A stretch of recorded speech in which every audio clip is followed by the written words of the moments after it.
January 26, 1945. The Colmar pocket, Alsace, France. The thermometer read -10 degrees Celsius. Staff Sergeant Audie Murphy watched through the pre-dawn fog as 6 German tanks materialized like steel ghosts, followed by waves of infantry. Behind him, his company was disintegrating under the assault. In front of him, 250 Wehrmacht soldiers were advancing with the confidence of overwhelming superiority. What they didn't know, what they couldn't have imagined, was that they were about to encounter the most lethal individual fighter in American military history. A 19-year-old soldier who looked like he should still be in high school, standing barely 5 foot 5 inches tall, weighing 135 pounds, soaking wet. The Germans saw an easy target. What they got was a one-man apocalypse. Before we discover what happened in that frozen field, tell us where you're watching from. We love connecting with viewers worldwide who understand that sometimes the greatest acts of courage come from the most unlikely heroes. Drop your location in the comments, and let's honor the memory of those who stood when retreat was the only rational choice. This story began long before that January morning. It started in the poverty-stricken fields of Texas, where a boy learned to shoot out of necessity, where hunger shaped reflexes sharper than any military training could create, and where loss forged a determination that would eventually face down an entire German battalion. But before we understand the warrior, we need to understand the boy who became him.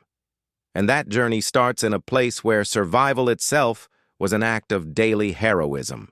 Kingston, Texas, June 20th, 1925. Audie Leon Murphy entered a world that offered nothing but struggle. He was the 5th of 12 children born to sharecroppers Emmett and Josie Murphy. Sharecropping wasn't farming, it was legalized poverty. The Murphys worked land they didn't own, gave half their crops to the landowner, and survived on whatever remained, which was never enough.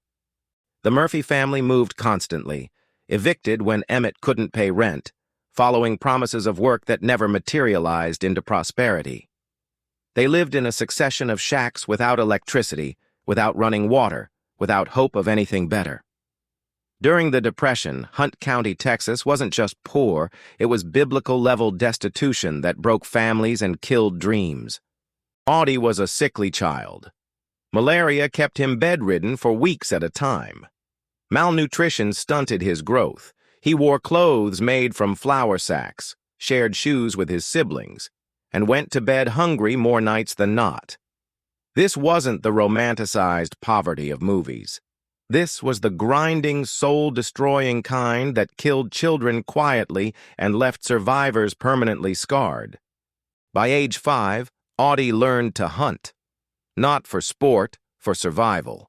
His father taught him to shoot jackrabbits with a borrowed .22 rifle. The boy discovered he possessed an almost supernatural gift for marksmanship. But every shot mattered. Bullets cost money.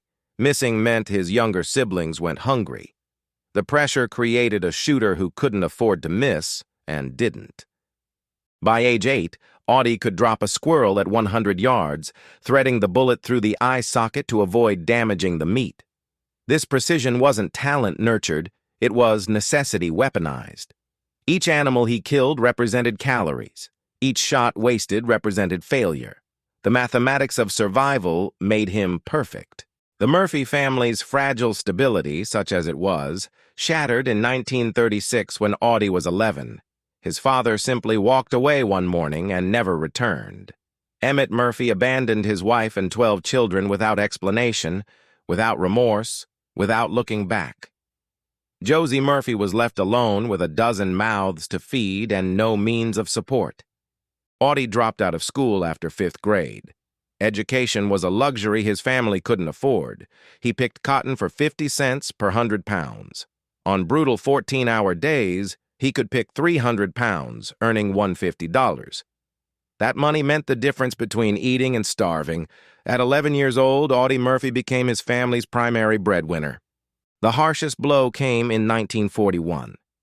Josie Murphy, worn down by poverty, endless childbirth, and despair, died at age 43. Audie was 16 years old. On her deathbed, he made a promise that would haunt him forever. Take care of your brothers and sisters, she whispered. Keep the family together. He tried. God knows he tried. But the mathematics of poverty were unforgiving. He couldn't earn enough to feed them all. The younger children were placed in an orphanage. The family Audie had promised to protect was scattered like leaves. That failure, that broken promise, created a wound that never healed. Years later, Murphy would tell his biographer, "I promised my mother I'd take care of them. I failed. That's something you carry forever. Every German I killed after that, I was trying to prove I wasn't the failure who couldn't save his own family." This is what shaped Audie Murphy. Not patriotism, not ideology, not dreams of glory. Poverty, loss, and a desperate need to prove he wasn't worthless. The war gave him an outlet for rage he'd been carrying since childhood. It gave him a purpose beyond mere survival. It gave him enemies he was allowed to kill without consequence. For a boy who'd spent his entire life powerless, war offered power, and Audie Murphy would seize it with both hands. June 1942. Audie Murphy, now 17 years old, made a decision that would change history. He tried to enlist the day after his birthday.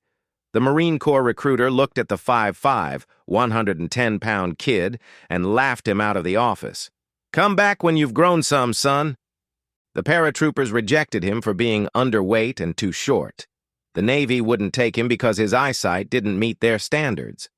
Audie Murphy, desperate to escape poverty and prove himself, was apparently too small, too weak, too deficient even for military service. Finally, with his sister's help falsifying documents to add a year to his age, Murphy was accepted by the Army.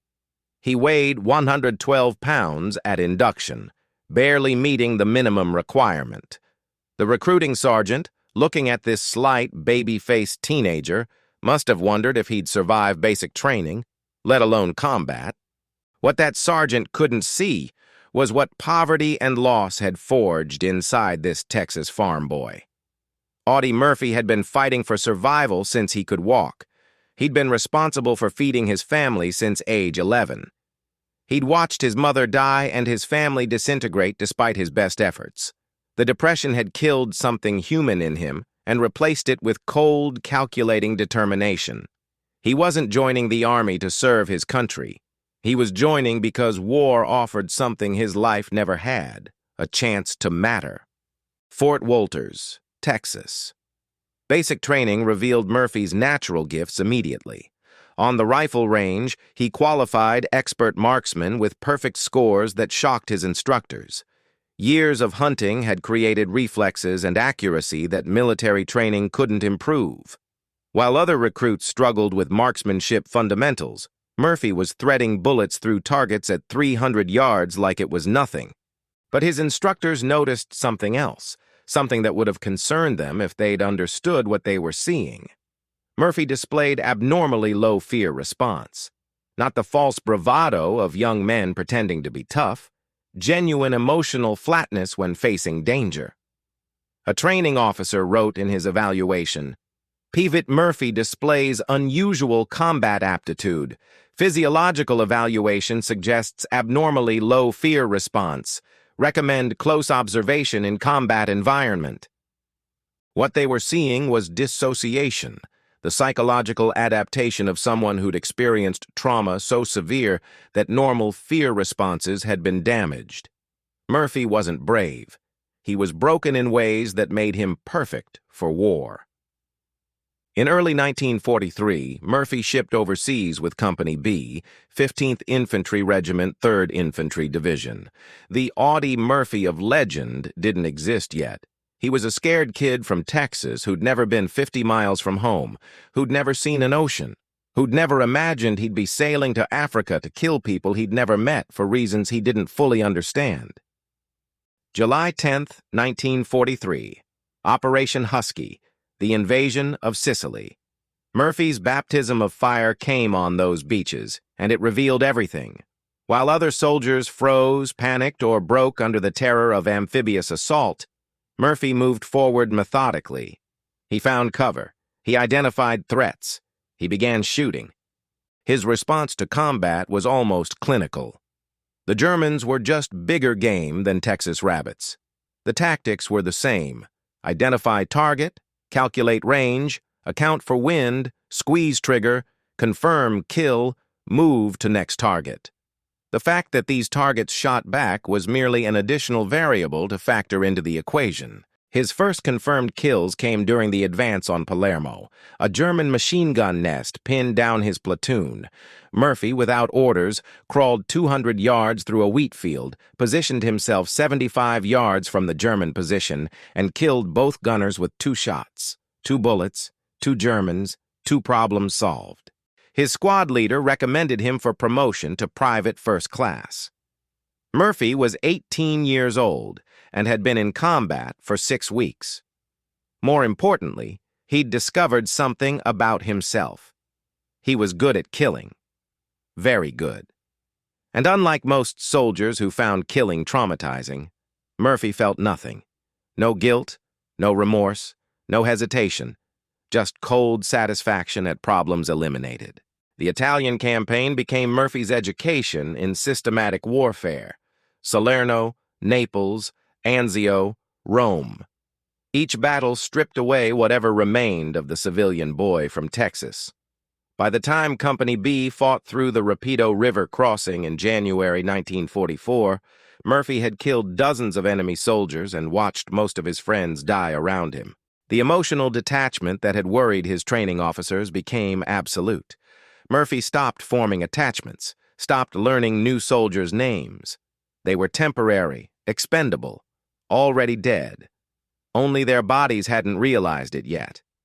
This nihilistic worldview kept Murphy sane while everyone around him went mad or died. Sergeant Audie Tipton, Murphy's best friend from training, was killed at Anzio by a German mortar round. Murphy found pieces of Tipton scattered across a crater. That night, he led a patrol deep into German lines. When he returned at dawn, 17 Germans were dead. His after-action report was 2 sentences. Conducted night patrol, eliminated enemy positions. His platoon leader asked if he was okay. Murphy's response, "Why wouldn't I be? I'm alive. They're not. That's all that matters." By June 1944, Audie Murphy was a staff sergeant and acting platoon leader. He was also one of the most effective killers in the U.S. Army. His confirmed kill count exceeded 50. His unconfirmed count was over 100. Battalion commanders began assigning Murphy to the most dangerous missions because he always accomplished the objective and always came back. Other soldiers didn't follow him because they liked him. They followed him because following Audie Murphy meant survival. Murphy's tactical philosophy was simple and brutal. Move toward the enemy, not away. The German you kill can't kill you. Every second you wait gives him another chance. Close fast, shoot first, confirm the kill, move to the next target. On October 26, 1944, near Cléry, France, Murphy demonstrated this philosophy in action that earned him the Distinguished Service Cross. His company was pinned down by Germans occupying a fortified farmhouse. Murphy, completely alone, assaulted the position directly. He killed 6 Germans, wounded 2, and captured 11, single-handedly eliminating a platoon-strength defensive position. The citation noted his complete disregard for personal safety. What it didn't note was that Murphy wasn't disregarding his safety. He genuinely didn't care if he lived or died. This wasn't courage. This was suicidal indifference weaponized into tactical advantage. By January 1945, Audie Murphy was psychologically destroyed. He'd been in continuous combat for 18 months, longer than most infantrymen survived. He'd killed hundreds of enemy soldiers. He'd watched dozens of friends die. He'd lost 25 pounds from his already slight frame and looked like a walking corpse. He couldn't sleep more than an hour without violent nightmares. He couldn't eat. He had a persistent 1,000-yard stare that made new replacements avoid him. Veteran soldiers recognized the look. This man had seen too much, killed too much, survived too much. He was a ghost, wearing sergeant stripes. Lieutenant Walter Weispfenning, Murphy's company commander and one of his few remaining friends, was killed in November 1944. Then Captain Jackson, his battalion commander, died in December. Murphy was running out of people he cared about. The emotional armor was becoming absolute. January 1945. The Colmar Pocket. This bulge in Allied lines represented the last significant German presence west of the Rhine River. Eliminating it was crucial before the final push into Germany. The 3rd Infantry Division was tasked with reducing the pocket through some of the most difficult terrain in France against Germans who knew this was their last stand. Company B had been reduced to 18 men. Most were replacements who'd been with the unit less than 2 weeks. Murphy, at 19 years old, was one of the oldest combat veterans in the company. He'd been fighting longer than most soldiers survived. The weather was brutal. Sub-freezing temperatures, snow, fog reducing visibility to 50 yards. The ground was frozen solid, making foxholes nearly impossible to dig. Frostbite claimed almost as many casualties as German bullets. Murphy's combat boots were falling apart, his uniform was a patchwork of repairs, and he had a persistent cough from months of living in frozen foxholes. January 26, 1945. 3:30 a.m. Company B occupied positions near the Ill River, northeast of Holtzwihr, France. Murphy's platoon was on point, occupying a thin line along a wood's edge overlooking open fields. Intelligence reported German armor in the area, but in the fog and darkness, visibility was nearly zero. Murphy had positioned 2 M10 tank destroyers behind his line as mobile artillery support. These were open-topped, lightly armored vehicles mounting 3-inch guns, designed to engage tanks at range. But in the fluid combat of the Colmar Pocket, everything was being used in improvised ways. At approximately 3:45 a.m., the German attack began. 6 Panzer IV and Sturmgeschütz III assault guns emerged from the fog, accompanied by roughly 250 Panzer Grenadiers from the 19th Volksgrenadier Division. This was combined arms warfare, tanks and infantry working together, designed to crush the thin American line and break through to the Ill River crossing. The mathematics were simple and terrible. Company B, 18 men. Germans, 250. American armor, 2 tank destroyers. German armor, 6 panzers. In any rational calculation, the Americans should have withdrawn immediately. Murphy's orders from battalion were explicit. Hold as long as possible, then withdraw in good order. The German tanks opened fire at 400 yards. One of Murphy's tank destroyers was hit immediately, erupting in flames. The crew bailed out and ran for cover. The second tank destroyer, commanded by a lieutenant Murphy barely knew, was bracketed by fire and withdrew, its crew abandoning the vehicle as German rounds walked toward it. In 90 seconds, Murphy's heavy weapons support was gone. The Germans, seeing the tank destroyers retreat, accelerated their attack. Panzer Grenadiers advanced in squad rushes, using the fog for cover. Murphy's tiny force was being systematically flanked and overrun. What happened next defies every rational tactical doctrine. What happened next is why Audie Murphy's name is synonymous with impossible courage.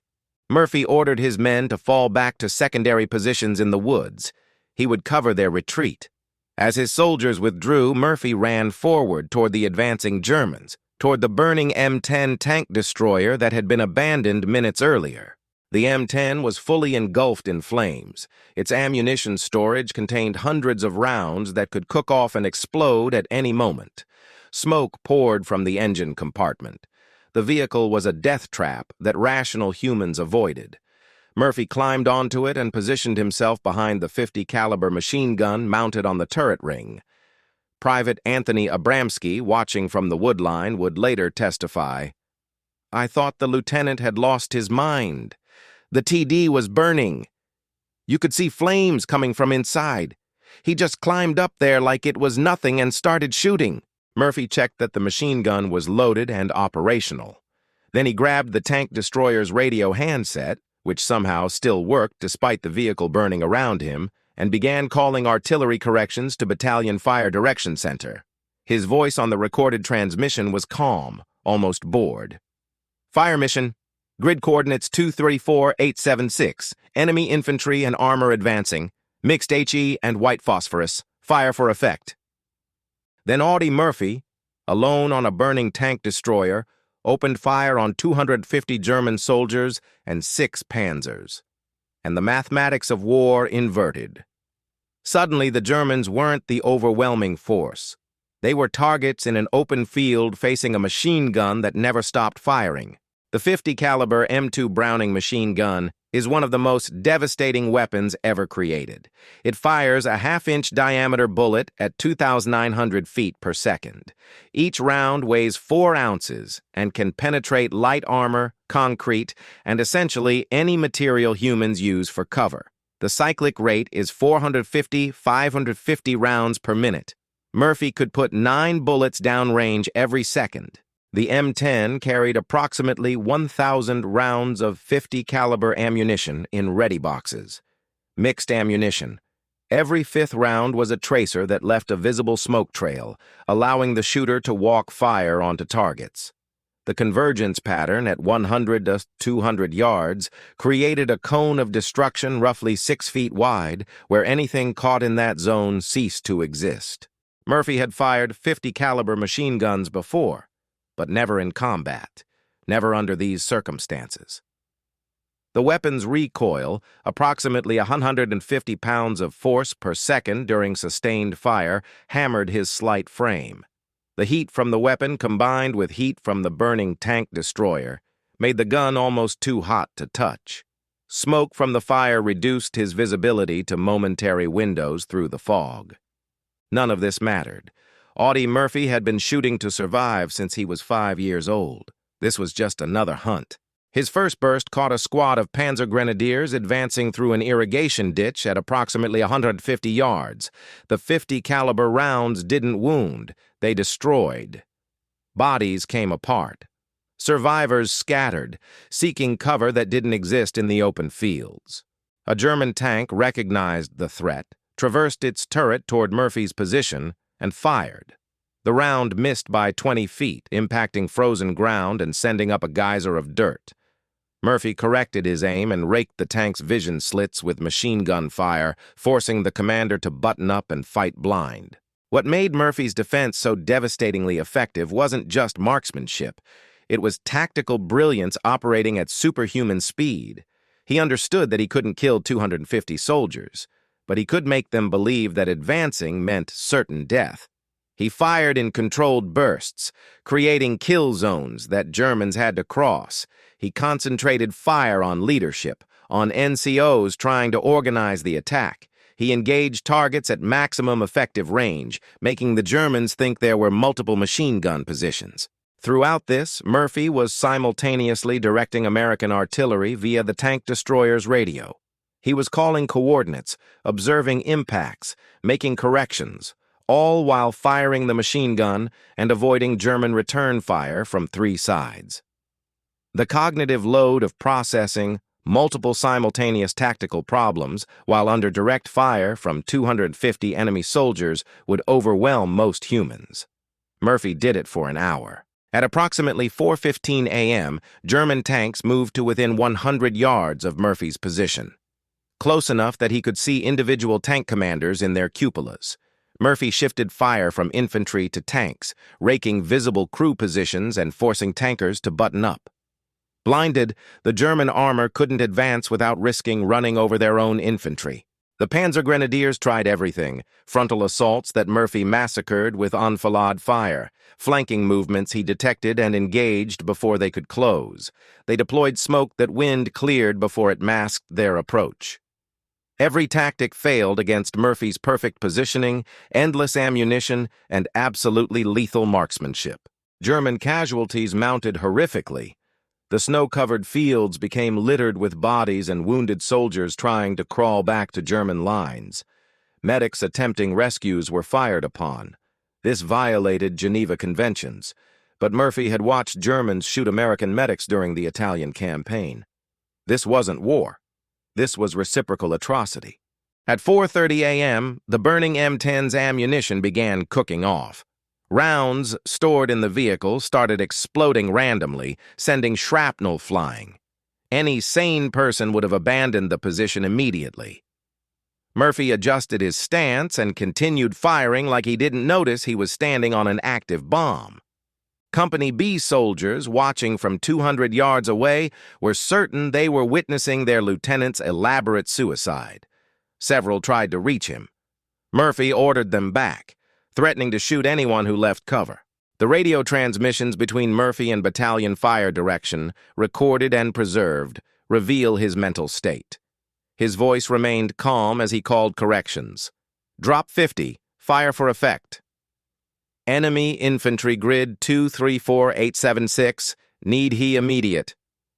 Between transmissions, the sound of sustained machine gun fire is clearly audible. At one point, the fire direction officer asked Murphy about his situation. Murphy's response, "They're all around me. Can't miss if I wanted to." Then he went back to firing. German accounts captured after the war described the engagement from their perspective. Oberfeldwebel Hans Weber, a squad leader in the attacking force, survived and was interrogated in April 1945. "We were told it would be simple. Push through a thin American line, reach the river. We had tanks, numbers, everything. Then we saw the burning vehicle, and suddenly our men were dying. A machine gun from the burning tank. Impossible. The fire was sustained, accurate, devastating. We couldn't advance, couldn't flank, couldn't suppress it.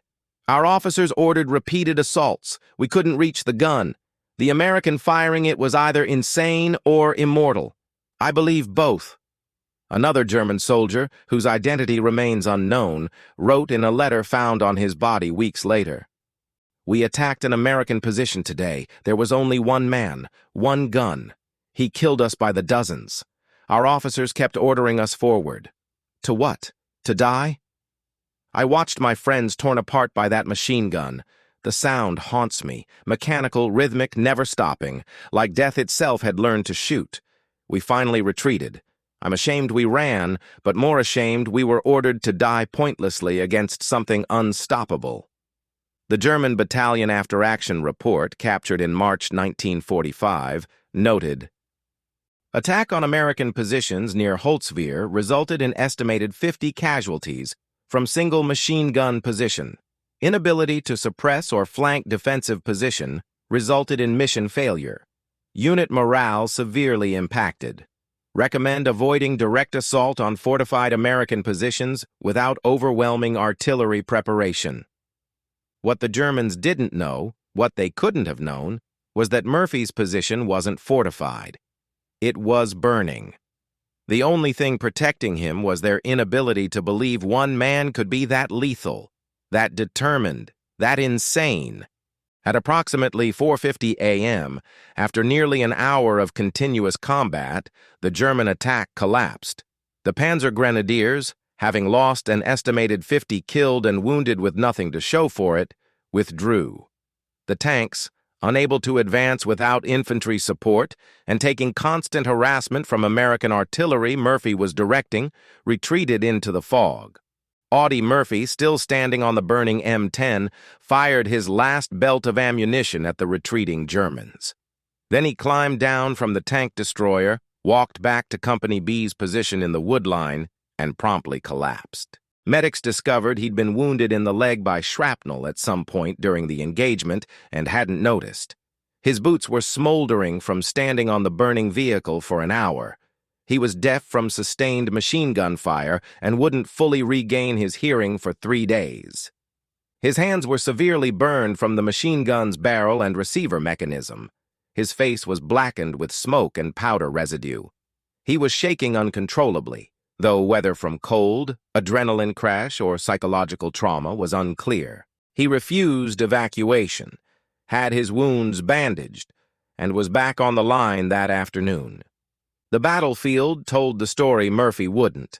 The snow-covered fields in front of his position were littered with German dead and wounded. American graves registration counted 50 German bodies in the immediate engagement area, An unknown number of wounded had been dragged away during the retreat. Equipment recovered included weapons, ammunition, and personal effects from soldiers who dropped everything while fleeing.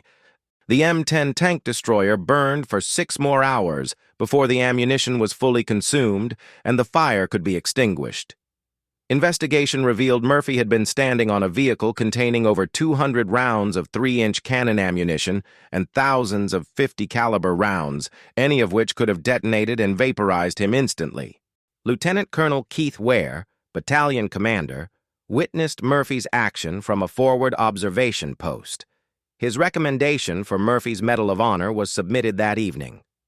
The single most extraordinary act of valor I have witnessed in 3 years of combat. The Medal of Honor citation, when it came through months later, read in part, WWII Lieutenant Murphy commanded Company B, which was attacked by 6 tanks and waves of infantry. CUD Lieutenant Murphy ordered his men to withdraw to prepared positions in a woods while he remained forward and continued to give fire directions to the artillery. Behind him, one of our tank destroyers received a direct hit and began to burn. Lieutenant Murphy climbed on the burning tank destroyer and employed its .50 caliber machine gun against the enemy. He was alone and exposed to German fire from 3 sides, but his deadly fire killed dozens of Germans and caused their infantry attack to waver. For an hour, the Germans tried every available weapon to eliminate Lieutenant Murphy, but he continued to hold his position. He received a leg wound but ignored it and continued fighting until his ammunition was exhausted. The Medal of Honor was presented to Murphy by General Jacob Devers on June 2, 1945, in France. Murphy said nothing during the ceremony except, "Thank you, sir." When reporters asked him to describe the action, he responded, "I did what needed doing, nothing more." But the cost of that hour wasn't paid in January 1945. It was extracted for the rest of Murphy's life. By war's end, Murphy was the most decorated American soldier, Medal of Honor, Distinguished Service Cross, 2 Silver Stars, Legion of Merit, 3 Purple Hearts. His confirmed kill count exceeded 240 enemy soldiers. He'd been transformed from sharecropper's son to national hero. He couldn't have cared less. The decorations meant nothing. The fame meant nothing. The only thing that mattered was that he'd survived when better men had died, and he couldn't understand why. After the war, Murphy struggled desperately with civilian life. The same ruthless efficiency that made him perfect for war made him unsuited for peace. He suffered from what we now call PTSD, but was then called nothing at all. He slept with a loaded pistol. He had violent nightmares. He couldn't maintain relationships or hold jobs outside Hollywood. Hollywood offered an escape. Murphy became a movie star, appearing in over 40 films, including playing himself in To Hell and Back. But fame couldn't erase memories or silence ghosts. The boy who'd learned to kill rabbits to feed his family had become a man who'd killed hundreds of humans for reasons he no longer understood or believed in. He died in a plane crash on May 28, 1971, at age 45. He was buried at Arlington National Cemetery with full military honors. His grave remains the second most visited site at Arlington, exceeded only by President Kennedy's.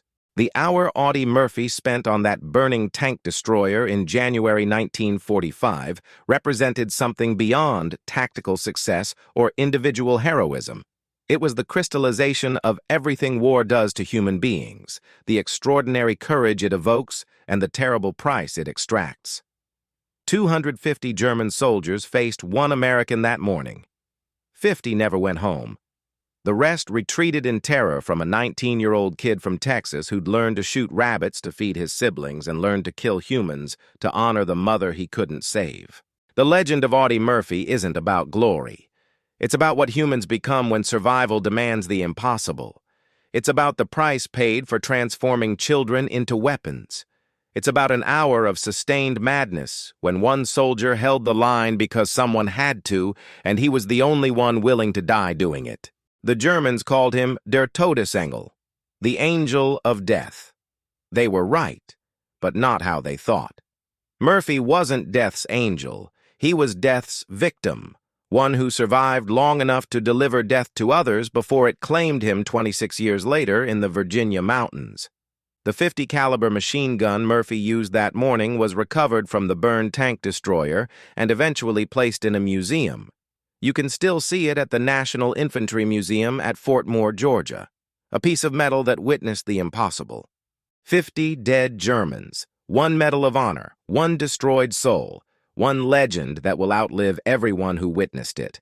That was the price of 1 hour on January 26, 1945, when a Texas farm boy stood on a burning tank and held back an army alone. This is the story of Audie Murphy, the soldier who took out 50 Nazis alone, and what it cost him to become the hero America needed and the broken man who could never escape what he'd done to earn that title. The mathematics were simple. 1 man, 1 gun, 1 hour. The result was impossible. The cost was everything. If this story moved you, hit that subscribe button and share it with someone who needs to understand that real heroism isn't painless glory. It's standing alone when every rational voice screams to run. It's doing what must be done regardless of cost. It's Audie Murphy on a burning tank destroyer, firing until the ammunition runs out, because sometimes one person has to be enough. And on January 26, 1945, one person was.